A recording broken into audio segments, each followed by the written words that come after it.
नमस्कार साथियों, स्वागत है आप सभी का ज्ञानसु पर। अब अगर हम लोग बात करें कि रक्त जो कणिका है, ब्लड सेल है, blood cell blood cell blood cell तीन प्रकार की होती हैं। ब्लड सेल तीन प्रकार की होती हैं।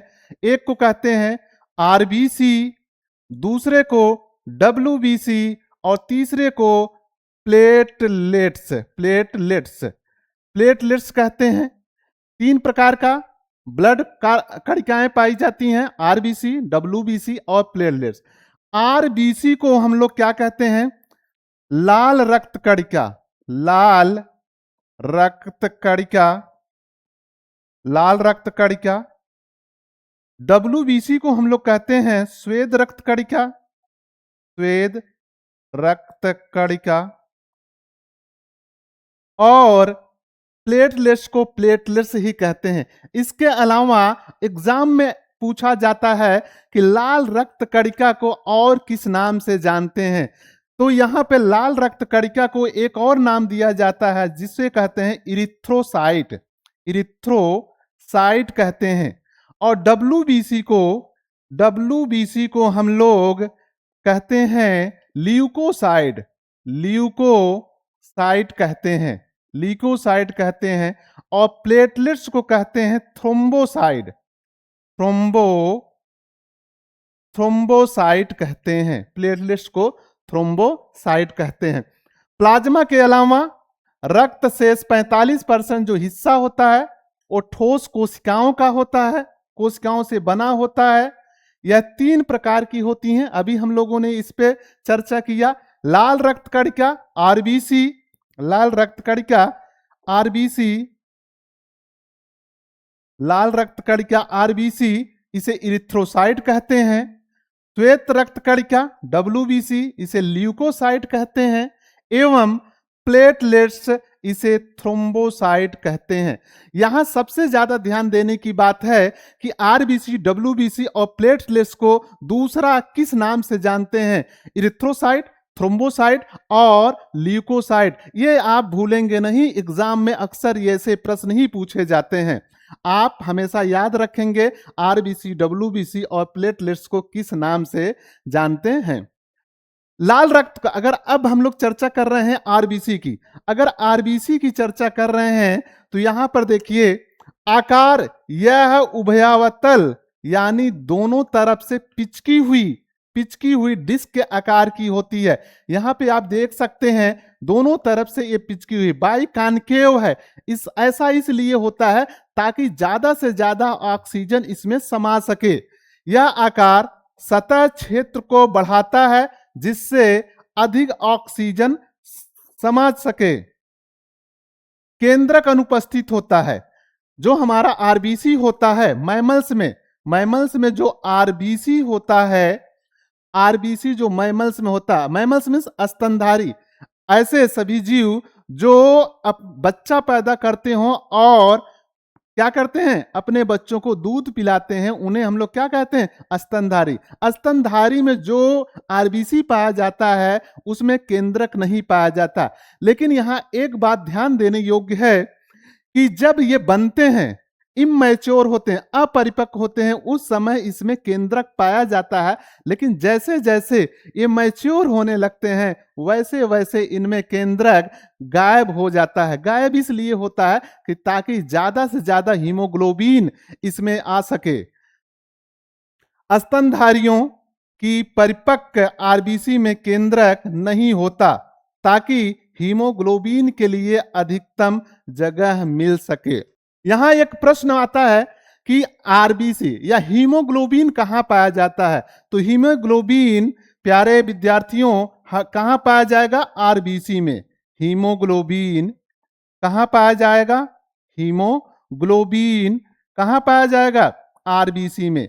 हीमोग्लोबिन जो होता है दो चीजों से मिलकर बना होता है। एक कहते हैं हिम और दूसरा जो होता है ग्लोबिन होता है।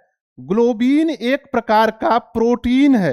ग्लोबिन क्या है? एक प्रकार का प्रोटीन है। अक्सर पूछा जाता है कि आरबीसी में कौन सा प्रोटीन पाया जाता है? तो ग्लोबिन पाया जाता है। और जो हिम वाला पार्ट है इसमें पाया जाता है एफई, आयरन पाया जाता है, Fe पाया जाता है। और इसी आयरन के कारण, इसी हीमोग्लोबिन के कारण आपका जो आरबीसी होता है, आपका जो रक्त होता है वो लाल दिखाई देता है। किसके कारण रक्त लाल दिखाई देता है? आरबीसी के कारण। इसमें कौन सा एलिमेंट तत्व पाया जाता है? कौन सा पाया जाता है? आयरन पाया जाता है। क्या पाया जाता है? आयरन पाया जाता है। अगर हीमोग्लोबिन की और चर्चा करें तो आरबीसी का लाल रंग, इसमें मौजूद हीमोग्लोबिन नामक लौह युक्त अभी हमने बताया आयरन प्रोटीन के कारण होता है। प्रोटीन मतलब ग्लोबिन प्रोटीन जो है। फेफड़ों में हीमोग्लोबिन ऑक्सीजन के साथ मिलकर ऑक्सी हीमोग्लोबिन बनाता है। फेफड़ों में ऑक्सीजन के साथ मिलकर ऑक्सी हीमोग्लोबिन बनाता है। यह शरीर के ऊतकों तक पहुंचकर ऑक्सीजन छोड़ देता है और ऊर्जा उत्पादन में मदद करता है। यहां इस संरचना में देख सकते हैं, ये पूरा का पूरा एक आरबीसी है और आरबीसी में ये जो जाल जैसी संरचना दिखाई दे रही है, ये हीमोग्लोबिन है। यहां पर एक बात ध्यान दीजिएगा, एक हीमोग्लोबिन 4 ऑक्सीजन के अणुओं को बांधता है। एक हीमोग्लोबिन का अणु 4 ऑक्सीजन के अणुओं को बांधता है और जैसे ही ऑक्सीजन के अणुओं को बांधा, इसे हम लोग कहते हैं ऑक्सी हीमोग्लोबिन। ये प्रक्रिया होती है फेफड़ों में होती है, क्योंकि गैसों का आदान प्रदान कहां हो रहा है? फेफड़ों में हो रहा है। किसके द्वारा हो रहा है? विसरण के द्वारा हो रहा है। आरबीसी का निर्माण, आरबीसी या रक्त का निर्माण पूछा जाता है तो यहां पर आरबीसी, आरबीसी जिसे रेड ब्लड कार्पसेल्स कहते हैं, इसका जो निर्माण हो रहा है, निर्माण हो रहा है, ये निर्माण होता है अस्थि मज्जा में। अस्थि मज्जा में होता है। अस्थि मज्जा में होता है। अस्थि मज्जा को बोन मैरो कहते हैं। और जब हम लोग मां के गर्भ में होते हैं,